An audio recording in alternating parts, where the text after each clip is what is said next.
Bom, vamos para a próxima então, Bruno, que é o seguinte, a gente começou inclusive a falar de tecnologia.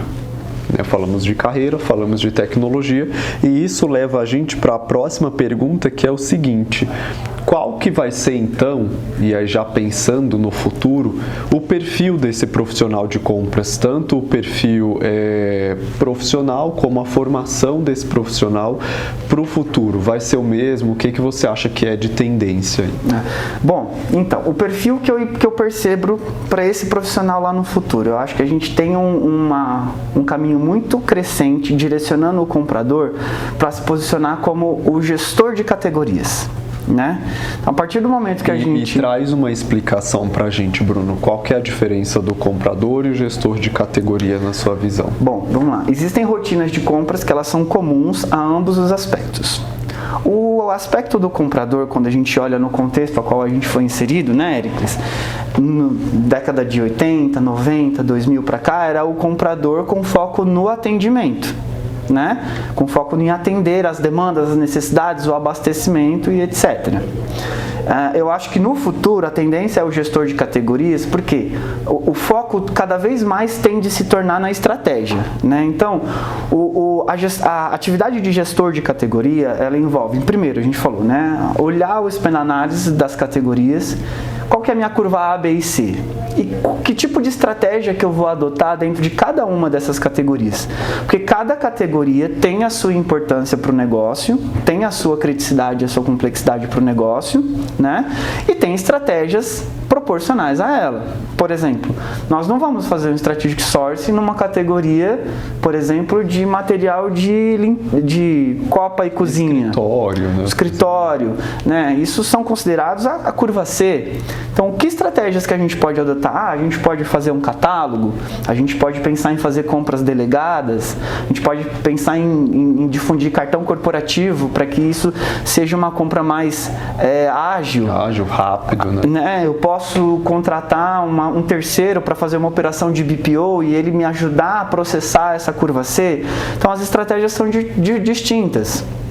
Quando a gente olha a curva B, né, a curva B, eu posso fazer também catálogos e contratos dentro da minha curva B, mas eu posso pensar talvez em fazer ou strategic sourcing ou quick sourcing, que é um sourcing pocket, né, menorzinho, com os princípios e fundamentos, porém, né, sem o rigor da metodologia de 6 a 8 meses para execução de um strategic sourcing com a profundidade que ele exige. E a curva A, fazer o strategic sourcing. Então, eu penso que o contexto do comprador, a diferença do comprador que está com foco no atendimento, é o gestor de categoria que olha quais são as categorias que estão sobre a minha responsabilidade e qual estratégia que eu vou atender para cada uma delas. Porque para essas daqui, talvez eu ainda vou ter a operação de confeccionar um catálogo, né, ir por esses caminhos, mas eu preciso ter visibilidade de como eu vou atuar, né, dentro de cada uma dessas categorias. E depois que, pensando numa trajetória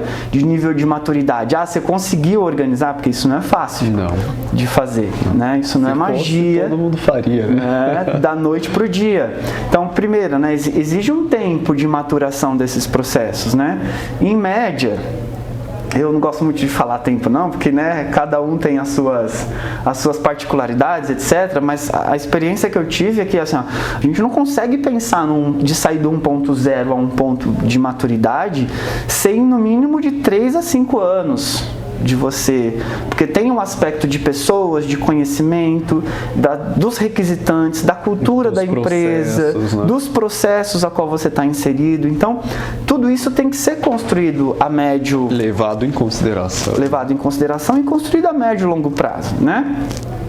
Então, o gestor de categorias, eu percebo que é o cara que, quando ele chega nesse nível de maturidade lá no futuro, ele tem as categorias tudo rodando bonitinho, ele é um cara que hoje já eu acho que a nossa necessidade de compras pede isso, né? De assim ó, o que você acompanha de mercado, né? O que você acompanha de economia, de indexadores relacionados à tua categoria?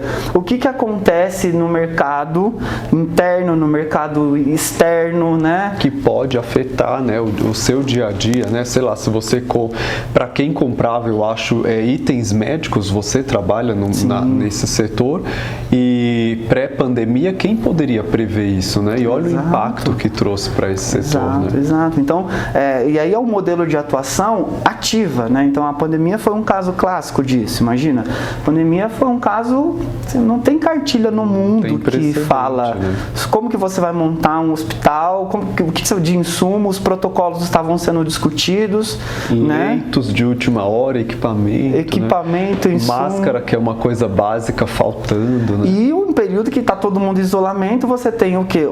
Uma supressão da capacidade produtiva mundial, porque está todo mundo em casa, né? Porque as empresas são compostas de pessoas. E, inclusive, eu acho que o aumento do consumo de alguns itens, né? Você está em casa, você consome mais, você gasta mais energia elétrica, consome itens que geralmente quando você sai, você não tem esse hábito, né? Exato. Então, impactam outras áreas. Esse é talvez o grande desafio do gestor de categorias, é que assim, o profissional está tão conectado com os movimentos que estão acontecendo internamente na empresa dele, externamente no mercado. Por exemplo, a gente já saiu da pandemia e infelizmente entramos num cenário de guerra Ucrânia e Rússia.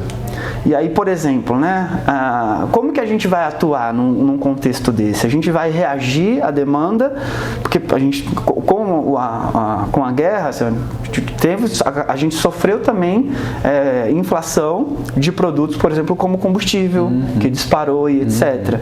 Então, o comprador, que, por exemplo, é o cara que cuida desse tipo de insumo, assim, como que ele está acompanhando que, a partir do momento que houve uma determinação das tropas se mobilizarem em torno das fronteiras da Ucrânia, isso é um sinal, é uma demonstração política, econômica, até conhecimento político, geopolítico.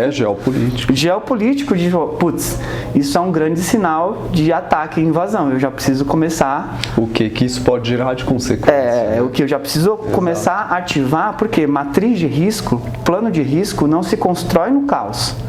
Ele se constrói antes. Gestão de risco a gente pensa antes, né? Então, quais são os riscos possíveis envolvendo na minha categoria? Então, eu acho que vejo muito esse o papel do comprador do futuro. Ou seja, a gente já não está falando do comprador que vai fazer 3 cotações, que vai trazer... pedido no sistema. Inserir pedido, o saving, eu sempre falei isso também, não sei o quanto isso às vezes acaba sendo bom, porque se nós somos compradores e a gente se condiciona a que o nosso resultado é o saving, eu acho que a gente já começa o jogo um degrau atrás, porque o saving é igual virada de ano.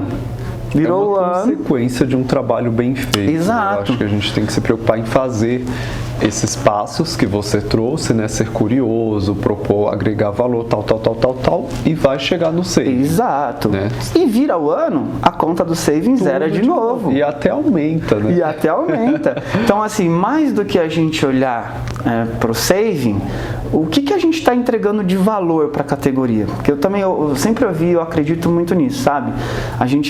Se você quer economizar milhões, talvez olhando a tua cadeia de fornecedores você vai conseguir.